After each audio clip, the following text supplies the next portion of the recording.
Good morning dear students. मैं हूं Ashish Sharma, physics educator. उम्मीद करता हूं आप लोग अभी अपने घरों पे सुरक्षित होंगे, खुश रहेंगे। चलिए आइए हम स्टार्ट करते हैं। आगे जो टॉपिक्स बचे हुए हैं उनको कंप्लीट करते हैं।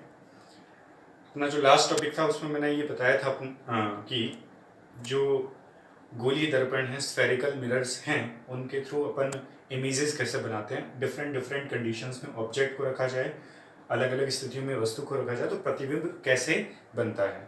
तो उसी टॉपिक के नेक्स्ट जो टॉपिक है, सबसे इम्पोर्टेंट टॉपिक माना जाता है इस चैप्टर के हिसाब से, और एक बड़ा क्वेश्चन बन सकता है अबाउट 4 मार्क्स का। तो अपना जो टॉपिक है वो है दर्पण सूत्र, मिरर फॉर्मूला। वैसे तो 10th में आप लोगों ने पढ़ रखा है, लेकिन उसी को हम थोड़ा वापस से डिस्क्राइब कर रहे हैं। तो what is the mirror formula, दर्पण सूत्र क्या है। तो मैंने डेफिनेशन लिखी हुई है, दर्पण की फोकस दूरी स्मॉल एफ, बिंब की दूरी u और प्रतिबिंब की दूरी v के मध्य संबंध दर्शाता है।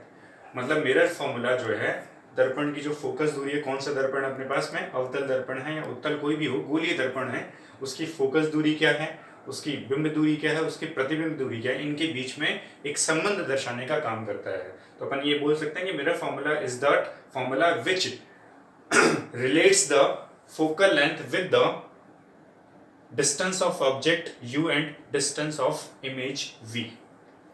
तो आइए स्टार्ट करते हैं कैसे हम इसको डिराइव करेंगे। तो पहले मैंने एक डायग्राम बनाया हुआ है। मैंने डायग्राम में अवतल दर्पण लिया हुआ है, कॉन्केव मिरर लिया हुआ है, और किसी एक कंडीशन को लेते हुए मैंने ऑब्जेक्ट को रखा हुआ है।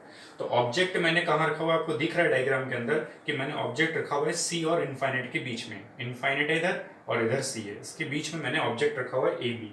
इस ए बी का हमने इमेज बनाया, और इमेज बनाने के लिए मैंने आपको पिछली क्लास में 4 नियम बताए थे, 4 रूल्स बताए थे। उनमें से कोई भी 2 रूल्स अपन अप्लाई करके इमेज बना रहे हैं। तो फर्स्ट मैंने क्या दिखाया कि एक लाइट रे पास हो रही है बी से, और कैसे चल रही है, प्रिंसिपल एक्सिस जो है, मुख्य अक्ष जो है उसके समांतर चल रही है, प्रिंसिपल एक्सिस के पैरेलल चल रही है। वो यहाँ से रिफ्लेक्ट होती है पॉइंट एम से, और रिफ्लेक्ट होकर के कहाँ से पास हो रही है, फोकल पॉइंट से, मुख्य फोकस से पास हो रही है। दूसरी प्रकाश किरण जो है वो बी से निकल रही है, और कहां से होकर जा रही है, सेंटर ऑफ कर्वेचर से, वक्रता केंद्र से जा रही है। तो वक्रता केंद्र से चलती हुई प्रकाश किरण जैसे ही दर्पण से टकराती है, स्ट्राइक करती है मिरर को, तो वापस उसी डायरेक्शन में क्या करती है, अपने पाथ को रिट्रेस कर लेती है। तो एक लाइट रे यहाँ से रिफ्लेक्ट हो गई और एक लाइट रे यहाँ से रिफ्लेक्ट हो गई। दोनों ने जहां पे इंटरसेक्शन किया, प्रतिच्छेद किया दोनों ने, वहीं पर इमेज बन जाएगा। इमेज क्या बनेगा, ए डैश बी डैश। ये इमेज बन गया अपना ए डैश बी डैश। ठीक है, तो मैंने उसकी जो थ्योरी है वो सारी यहाँ लिख दी है बोर्ड पे। मैंने लिखा हुआ है, चित्रानुसार वस्तु ए बी से एक प्रकाश किरण मुख्य अक्ष से समांतर चलते हुए परावर्तित होकर मुख्य फोकस से होकर गुजरती है, और दूसरी प्रकाश किरण जो है वक्रता केंद्र से होते हुए दर्पण पर आपतित होती है और परावर्तित होकर पुनः उसी दिशा में लौट जाती है। दोनों परावर्तित किरणें जहां पर प्रतिच्छेद करती हैं वहीं पर प्रतिबिंब ए डैश बी डैश बन जाता है। ये सारा मैंने थ्योरी में लिख दिया, एज वेल एज आप इंग्लिश में भी लिख सकते हैं। First light ray which is parallel to the principal axis, after reflection from the mirror it will passes through the focal point, and one of the light ray which is passing through the center of curvature after reflection from the mirror, it retrace its path two light rays which are intersecting, two reflected light rays which are intersecting point b dash, there will be a image a dash b dash। तो ये अपन English में भी लिख सकते हैं, हिंदी में भी लिख सकते हैं। अब ये जो प्रतिबिंब बना उसकी विशेषता क्या है कि वस्तु की तुलना में छोटा बन रहा है, अपन को दिख रहा है छोटा है, और उल्टा बन रहा है वस्तु की तुलना में, और वास्तविक है क्योंकि वहां पे लाइट रेज रियली इंटरसेक्ट कर रही हैं। ठीक है, image will be inverted, diminished and real. अब अपन ने क्या किया, अपन को डिराइव करना है फॉर्मूला। तो फॉर्मूला डिराइव करना है, रिलेशन क्या होता है वो आप लोग जानते हो, मैं एक बार लिख देता हूं, 1/f is equal to 1/v plus 1/u। तो ये रिलेशन हमको डिराइव करना है, प्रूव करना है इसको। तो मैंने क्या किया, पॉइंट m जो मैंने दिखा रखा है उससे एक परपेंडिकुलर ड्रॉ किया, एक अभिलंब बनाया जो मुख्य अक्ष को कहां पर काट रहा है, n पॉइंट पर काट रहा है। तो एक ये लंब आ गया अपने पास, परपेंडिकुलर आ गया mn। अब इसका डेरिवेशन स्टार्ट करते हैं। अकॉर्डिंग टू फिगर, चित्र के अनुसार अपन को यहाँ पर 2 समकोण त्रिभुज दिखाई पड़ रहे हैं। एक समकोण त्रिभुज ABC है और दूसरा समकोण त्रिभुज A dash B dash C है। ये 2 समकोण त्रिभुज, 2 राइट एंगल ट्राइंगल्स अपन को दिखाई पड़ रहे हैं। अब इन दोनों में मैंने क्या देखा कि A angle A dash is equal to 90 degree. तो आप ये देख रहे हो कि ये वाला राइट एंगल ट्राइंगल है, ये वाला राइट एंगल ट्राइंगल है, तो ये एंगल 90 डिग्री, ये एंगल 90 डिग्री, दोनों एंगल क्या हो गए, ए और ए डैश दोनों 90 डिग्री के हैं। इसी तरह से आप ये देख रहे हो कि ये वाला एंगल और ये वाला angle, angle A C B और angle A dash C B dash, ये दोनों कैसे एंगल हो गए, शीर्षाभिमुख कोण हो गए, वर्टिकली अपोजिट एंगल हो गई। मतलब दो राइट एंगल ट्राइंगल्स हैं, दोनों ट्राइंगल्स में दो एंगल इक्वल हो गए। जब दो एंगल किसी भी ट्राइंगल में इक्वल हो जाते हैं, मैथमेटिक्स रूल के अकॉर्डिंग आप लोग जानते हो, दोनों त्रिभुज क्या हो जाएंगे, समरूप हो जाएंगे, both triangles will be similar. और अकॉर्डिंग टू सिमिलरिटी, समरूपता के अनुसार हम क्या लिख सकते हैं कि जो त्रिभुज समरूप हैं उनकी भुजाओं का अनुपात बराबर हो जाएगा अन्य दो भुजाओं के अनुपात के बराबर। Ratio of arms will be equal to the other ratio of arms. तो मैंने यहाँ लिखा हुआ है वर्टिकल आर्म ले ली है ए बी और इसकी वर्टिकल आर्म ले ली है ए डैश बी डैश। ऊर्ध्वाधर भुजा ए बी और इसकी ऊर्ध्वाधर भुजा ए डैश बी डैश, इनका अनुपात ले लिया, रेशियो ले लिया। और इसकी क्षैतिज भुजा ए सी है और इसकी भुजा ए डैश सी है। तो हॉरिजॉन्टल साइड्स जो हैं उनका अपन ने रेशियो ले लिया A C divide by A dash C. Ratio लिखते समय ध्यान रखें कि अगर आप वर्टिकल डायरेक्शन वर्टिकल आर्म या वर्टिकल साइड ले रहे हो, ऊर्ध्वाधर भुजा ले रहे हो पहले ट्राइंगल की, तो जब बराबर में रेशियो लिखोगे तो उसी ट्राइंगल की हॉरिजॉन्टल साइड भी ऊपर ही लिखनी होगी। मतलब दोनों एक ही ट्राइंगल की साइड्स हैं, वो दोनों आप न्यूमरेटर में लिख रहे हो, अंश में लिख रहे हो, तो वो दोनों एक साथ ही लिखनी पड़ेगी। तो ये चीज ध्यान रखेंगे। ये अपने पास इक्वेशन आ गई A B upon A dash B dash is equal to A C upon में ए डैश सी। अब इसको आगे बढ़ाते हैं। देखिए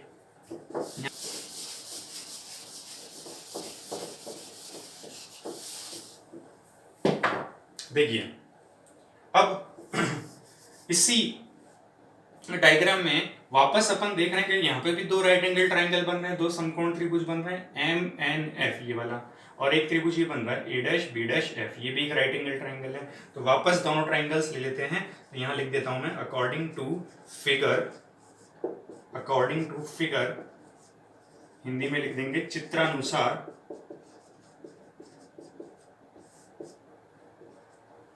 समकोण त्रिभुज राइट एंगल ट्राइंगल, एक तो अपन ने कौन सा ले रखा है ए डैश बी डैश एफ, ये वाला ट्राइंगल ले लिया, ठीक है, और एक अपन ले रहे हैं ये वाला triangle M N F, right angle triangle. ये दोनों अपन ने ट्राइंगल्स ले लिए। अब इन दोनों ट्राइंगल्स में आप क्या देख रहे हो, ये वाला एंगल 90 डिग्री है और ये वाला एंगल 90 डिग्री है, दोनों एंगल 90 डिग्री हैं। तो मैं लिख देता हूं एंगल ए डैश और angle 9n is equal to 90 degree. Same as ये वाला एंगल और ये वाला एंगल दोनों कैसे हैं, वर्टिकली अपोजिट एंगल है, शीर्षाभिमुख कोण है। तो कौन कौन से एंगल आ रहे हैं, एक आ रहा है ए डैश एफ बी डैश, ए डैश एफ बी डैश, और दूसरा राइट एंगल क्या आ रहा है एम एफ एन, ये दोनों इक्वल एंगल हो गए, वर्टिकली अपोजिट एंगल हैं। तो मैं यहाँ लिख देता हूं शीर्षाभिमुख कोण है दोनों, इसलिए दोनों एंगल बराबर हैं। शीर्षाभिमुख कोण या इंग्लिश में बोलें तो वर्टिकली अपोजिट एंगल हैं। अब दोनों एंगल बराबर हैं, इसका मतलब दोनों ट्राइंगल्स कैसे होंगे, सिमिलर होंगे। तो यहां लिख देते हैं इसलिए दोनों त्रिभुज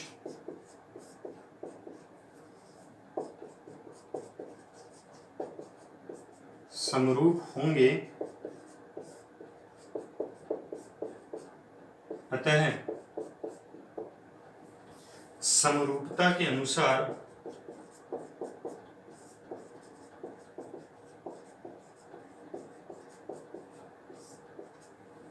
दोनों त्रिभुज समरूप होंगे, अतः समरूपता के अनुसार both triangles will be similar and according to similarity. वापस मैंने क्या बताया था, रेशियो ले, अनुपात ले लें।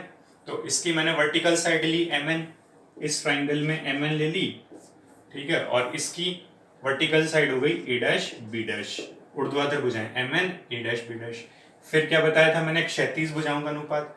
तो पहले यहां पर ले लो, क्षैतिज भुजा कौन सी होगी, हॉरिजॉन्टल साइड nf ले ली मैंने ये वाली, और एक ये वाली ट्राइंगल। तो इस ट्राइंगल में ए डैश एफ, दोनों की वर्टिकल साइड आ गई, दोनों की हॉरिजॉन्टल साइड आ गई, ठीक है। अब आप क्या देख रहे हो ट्राइंगल के इसमें डायग्राम के अकॉर्डिंग ये वाली साइड MN और ये वाली साइड AB, दोनों साइड्स कैसी हैं? बराबर हैं। दोनों भुजाएं कैसी हैं? बराबर दिख रही हैं, क्योंकि ये लाइन पैरेलल है, तो दोनों पैरेलल लाइंस के बीच में डिस्टेंस हमेशा क्या रहेगी? इक्वल। तो ये वाली साइड और ये वाली साइड क्या है? बराबर। तो अपन लिख सकते हैं कि MN is equal to AB। तो ये जो MN है, इस MN को अपन रिप्लेस कर देते हैं किसके थ्रू? AB के थ्रू। तो AB divide by A dash B dash is equal to NF divide by A dash F। ये इक्वेशन नंबर 2 आ गई। तो दो इक्वेशंस अपने पास आ गई। फर्स्ट इक्वेशन पहले आ गई थी, अब सेकंड इक्वेशन आ गई। तो अब दोनों इक्वेशंस को आप जब गौर से देखेंगे तो दोनों इक्वेशंस का जो LHS है, लेफ्ट हैंड साइड है, वो कैसा है? इक्वल है। AB अपॉन में A dash B dash, AB upon में A डैश B डैश। और अगर LHS इक्वल है तो दोनों का RHS भी इक्वल हो जाएगा। तो अपन लिख सकते हैं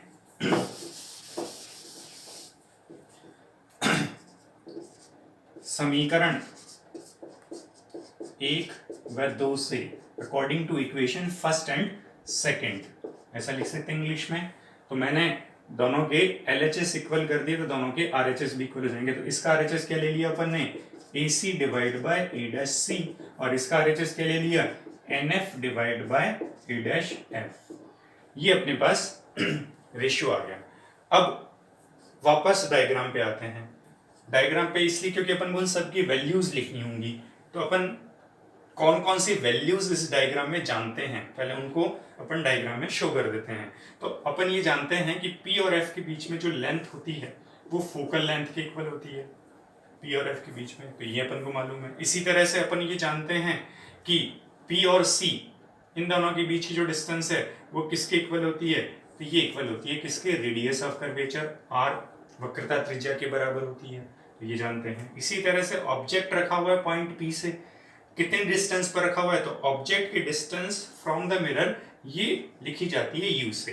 तो ऑब्जेक्ट और पोल के बीच की डिस्टेंस कितनी हो गई? U, ठीक है, जिसको अपन वस्तु की दूरी या बिंब की दूरी या ऑब्जेक्ट डिस्टेंस बोल सकते हैं। इसी तरह से प्रतिबिंब बन रहा है, तो प्रतिबिंब यहाँ से कितने डिस्टेंस पर बन रहा है? तो आंसर है V डिस्टेंस पर बन रहा है। मतलब ये वाली जो डिस्टेंस है इसको बोलते हैं इमेज डिस्टेंस या प्रतिबिंब की दूरी। तो ये सारे वैल्यूज अपन को मालूम है। तो क्या अपन को AC मालूम है? AC क्या है इसमें? तो नहीं मालूम अपन को। AC A डैश C मालूम है क्या? A डैश C भी नहीं मालूम है, ठीक है। तो ये अपन को लिखने होंगे। AC कैसे लिखा जाए, A डैश C कैसे लिखा जाए। तो उसका तरीका क्या है, देखिए। अपन क्या करें कि PA, ये जो कंप्लीट डिस्टेंस है, इसमें से अगर मैं PC माइनस कर दूं, ठीक है, ये पूरी जो डिस्टेंस है PA, इसमें से अगर मैं PC माइनस कर दूंगा तो कितनी डिस्टेंस बचेगी? AC। यही अपन को चाहिए। तो अपन क्या लिख लेते हैं? AC को PA माइनस PC। PA में से PC को सब्ट्रैक्ट कर दिया, घटा दिया, तो क्या बचेगा? AC बच जाएगा। इसी तरह से A डैश C बताना है अपन को, तो A डैश C क्या होगा? PC, ये कंप्लीट डिस्टेंस है P और C के बीच में, इसमें से माइनस कर दो किसको? PA डैश को। ये वाली डिस्टेंस माइनस कर दो तो बचेगी A डैश C। तो क्या लिखा अपन ने? PC माइनस PA डैश, ठीक है। NF क्या है? तो N और पॉइंट P ये दोनों एकदम पास पास में हैं। तो पास पास में है तो मैं NF को क्या लिख सकता हूं? PF लिख सकता हूं। N पॉइंट और P पॉइंट काफी पास में है, नियर बाय है, तो डिस्टेंस चाहे आप N से मेजरमेंट करो चाहे P से करो, अप्रॉक्स सेम डिस्टेंस आएगी, इसलिए NF को PF लिख सकते हैं। Same as A dash F, ये भी अपन को मालूम नहीं है, तो इसको कैसे लिखें? PA डैश, ये कंप्लीट डिस्टेंस है PA डैश, इसमें से सब्ट्रैक्ट कर दें PF को घटा देंगे, सब्ट्रैक्ट कर देंगे, तो ये डिस्टेंस आ जाएगी A डैश F। तो अपन ने लिखा PA डैश माइनस PF। ये अपन ने सारी वैल्यूज लिख दी। यहां पर मैं लिख देता हूं N बिंदु P के निकट स्थित है, इसलिए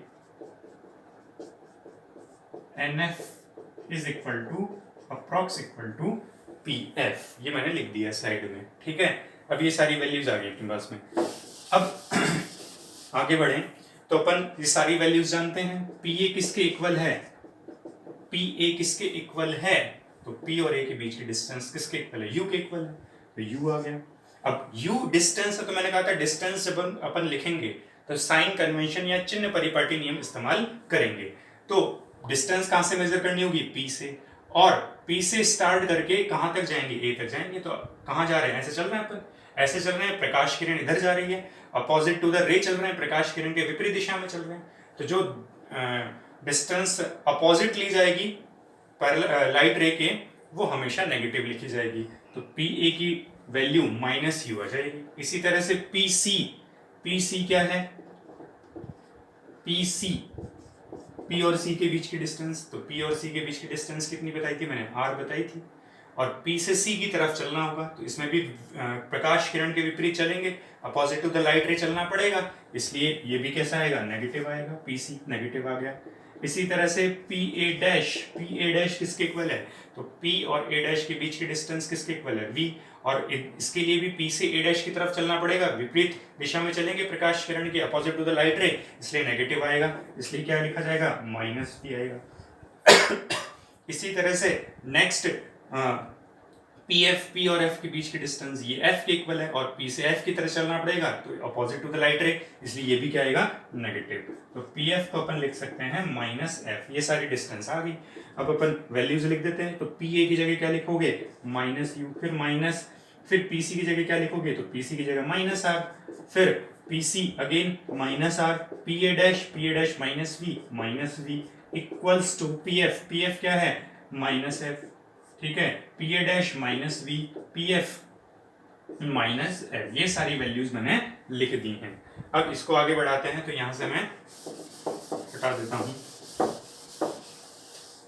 अब देखिए, minus U, minus minus multiply कराओगे तो प्लस आर हो जाएगा, नीचे माइनस आर, और माइनस माइनस मल्टीप्लाई कराओगे तो प्लस का B, minus F divide by minus V minus minus plus F, ये आ गया, ठीक है। अब क्रॉस मल्टीप्लाई कराना है, इसका इसके साथ में और इसका इसके साथ में, तो माइनस यू प्लस आर का मल्टीप्लाई कराओगे माइनस वी प्लस एफ के साथ में, और माइनस एफ का मल्टीप्लाई कराओगे माइनस आर प्लस बी के साथ में, ठीक है। तो माइनस यू का माइनस बी से मल्टीप्लाई कराओगे प्लस यू भी आ जाएगा, माइनस यू का एफ के साथ कराओगे माइनस यू एफ आ जाएगा, प्लस आर का माइनस बी के साथ कराओगे तो माइनस आर बी आ जाएगा, और प्लस आर का प्लस एफ के साथ कराओगे तो प्लस आर एफ आ जाएगा, इक्वल्स टू माइनस एफ का माइनस आर के साथ कराओगे तो प्लस आर एफ, और माइनस एफ का माइनस बी प्लस बी के साथ कराओगे तो माइनस बी एफ आ जाएगा। अब देख रहे हो आर एफ और आर एफ दोनों साइड में, तो दोनों सेम वैल्यू कैंसिल हो जाएंगे, तो क्या इक्वेशन बन जाएगी, U V minus U F minus R V minus V F. ये इक्वेशन आ गई अपने पास में। अपन को क्या करना है, इस माइनस वी एफ को इधर ट्रांसफर कर देंगे।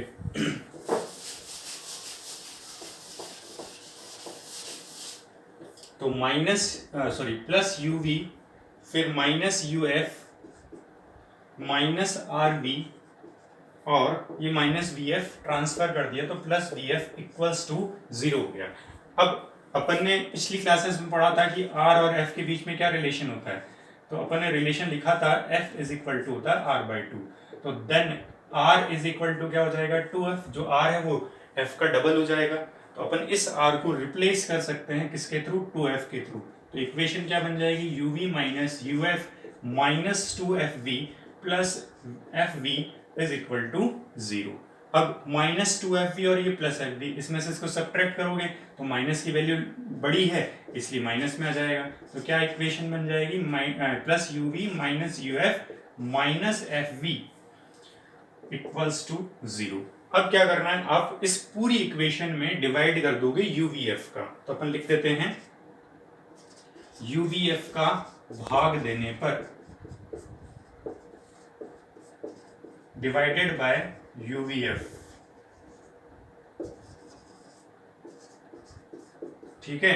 अब डिवाइड करते हैं, देखो यूवी में यूवीएफ का डिवाइड करेंगे, माइनस यूएफ में यूवीएफ का डिवाइड करेंगे, माइनस एफवी में यूवीएफ का डिवाइड करेंगे, और 0 में यूवीएफ का डिवाइड करेंगे। पूरी इक्वेशन में, कंप्लीट इक्वेशन में यूवीएफ का डिवाइड कर दिया है। डिवाइड कर दिया तो यूवी से यूवी कैंसिल हो जाएगा तो 1/f बचेगा। यू एफ से यू एफ कैंसिल हो जाएगा तो -1/v बचेगा, एफ वी से एफ वी कैंसिल हो जाएगा तो -1/u बचेगा, और 0 में डिवाइड करोगे तो 0 ही रहेगा। अब माइनस वाली वैल्यूज जो उनको उधर ट्रांसफर कर दो, तो 1/f is equal to 1/v plus 1/u। ये आ गया अपने पास मिरर फॉर्मूला, दर्पण सूत्र। तो इस तरह से आप क्या कर सकते हैं, दर्पण सूत्र का डेरिवेशन कर सकते हैं, मिरर फॉर्मूला डिराइव कर सकते हैं। इंपॉर्टेंट क्वेश्चन बनता है, जिस तरीके से मैंने आपको समझाया, थ्योरी लिखी और जिस तरह से डेरिवेशन करके बताया, उसी तरीके से आप करेंगे तो अच्छे मार्क्स आपको मिलेंगे। अब यही जो फॉर्मूला है, ये चाहे आप कॉनकेव के लिए निकालो चाहे कॉन्वेक्स के लिए निकालो, दोनों मिरर्स के लिए सेम ही मेथड रहता है, सेम मेथड रहेगा, सेम ही फॉर्मूला आएगा, कोई फॉर्मूले में चेंज नहीं आएगा, बस डायग्राम चेंज हो जाएगा, डायग्राम के अकॉर्डिंग थ्योरी चेंज हो जाएगी, बाकी डेरिवेशन अप्रॉक्स इसी मेथड से करना और फाइनल आंसर भी यही आएगा। तो आप ये ध्यान रखें, चाहे कॉनकेव मिरर हो चाहे कॉन्वेक्स मिरर हो, अवतल हो चाहे उत्तल हो, मिरर फॉर्मूला यही लगेगा, ठीक है। अब देखिए, जब अपन ने फॉर्मूला डिराइव किया 1/f is equal to 1/v plus 1/u, तो ये जो फॉर्मूला जब आप न्यूमेरिकल क्वेश्चन में अप्लाई करेंगे, तो न्यूमेरिकल क्वेश्चन में आपको साइन कन्वेंशन रूल लगाते हुए क्वेश्चन को सॉल्व करना होगा। तो कैसे सॉल्व करेंगे उसके लिए मैं एग्जांपल बताऊंगा आपको, लेकिन उससे पहले एक इंपॉर्टेंट बात ध्यान रखें। जब अपन बात कर रहे हैं कॉनकेव मिरर की अर्थात अवतल दर्पण की, तो अपन क्या देख रहे हैं कि जितनी भी डिस्टेंस हैं वो इस तरफ ली जा रही हैं, चाहे r है, चाहे v है, चाहे f है, चाहे u है। तो सारी डिस्टेंस कैसी आ रही थी, सारी डिस्टेंस नेगेटिव आ रही थी, अपन ने भी डेरिवेशन करके देखा था, मतलब r भी नेगेटिव आया, ठीक है, u भी नेगेटिव आया, v भी नेगेटिव आया और f भी नेगेटिव आया, तो सारी डिस्टेंस जो है नेगेटिव आएंगी। तो ये बात आपको ध्यान रखनी है, इंपॉर्टेंट पॉइंट है कि ये सारी डिस्टेंस नेगेटिव होंगी जब अपन यूज कर रहे हैं कौन सा मिरर, कॉनकेव मिरर, अवतल दर्पण। अगर अपन बात करें कॉन्वेक्स मिरर की, उत्तल दर्पण की, तो अपन को ये देखना है डायग्राम के अंदर, ये यू जो है वो इस तरफ लिया जाएगा, पी से ए की तरफ, पी से ए की तरफ, मतलब इधर चलोगे आप, ठीक है, इधर चलोगे, लाइट रे इधर जा रही है तो उसके अपोजिट डायरेक्शन में चल रहे हो, इसलिए यू कैसा आएगा, नेगेटिव आएगा, यू कैसा आएगा, नेगेटिव। लेकिन अगर आप v ले रहे हो या f ले रहे हो या r ले रहे हो, तो इसके लिए आपको कहां चलना पड़ेगा, p से a डैश की तरफ, p से f की तरफ, p से c की तरफ, तो इस तरफ चलना पड़ रहा है। इसलिए आप लाइट रे भी इधर जा रही है और आप भी इधर चल रहे हो, तो लाइट रे की डायरेक्शन में जो डिस्टेंस ली जाएगी वो कैसी होगी, पॉजिटिव होगी। तो v है, r है, f है, ये सारे कैसे होंगे, पॉजिटिव होंगे। ये इंपॉर्टेंट पॉइंट है, इसलिए ये मैंने आपको अलग से बताया है, ठीक है, स्टार लगा दिया मैंने, मतलब इंपॉर्टेंट है। आर वी यू एफ सारे कैसे हैं, नेगेटिव, यहाँ यू ओनली नेगेटिव है, बाकी सारे कैसे हैं, पॉजिटिव हैं। अब इसके आगे नेक्स्ट टॉपिक बढ़ते हैं, इंट्रोडक्शन देता हूं उसका, टॉपिक क्या अपना,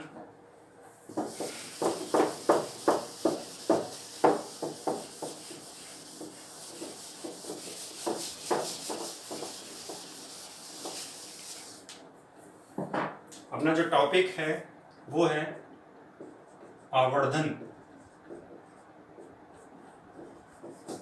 रेखीय आवर्धन बोल सकते हैं अपन उसको, रेखीय आवर्धन, लीनियर मैग्निफिकेशन,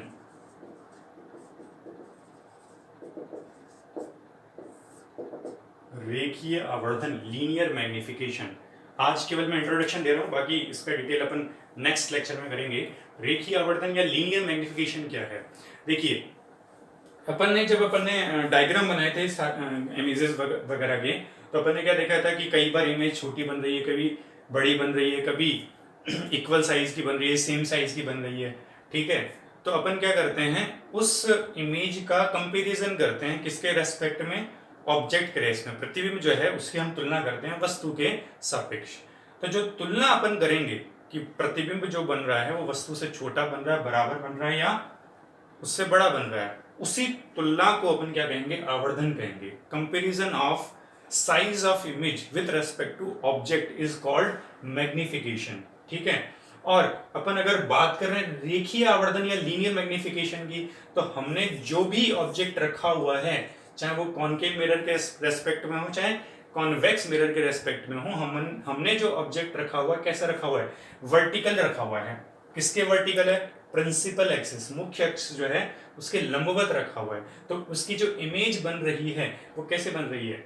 ये भी मुख्य अक्ष के लंबवत ही बन रही है, प्रिंसिपल एक्सिस के परपेंडिकुलर ही बन रही है। तो ये ऑब्जेक्ट का साइज हो गया ए बी और ये इमेज का साइज हो गया ए डैश बी। अब अपन को क्या करना है? दोनों को कंपैरिजन करना है। कंपैरिजन मतलब रेशियो लेना होगा, अनुपात लेना होगा कि इसकी साइज जो है इससे बड़ी है, छोटी है या बराबर है। तो अगर हम इस तरह का कंपैरिजन जब करेंगे तो कैसा मैग्निफिकेशन अपन को स्टडी करना होगा? लीनियर मैग्निफिकेशन स्टडी करना होगा।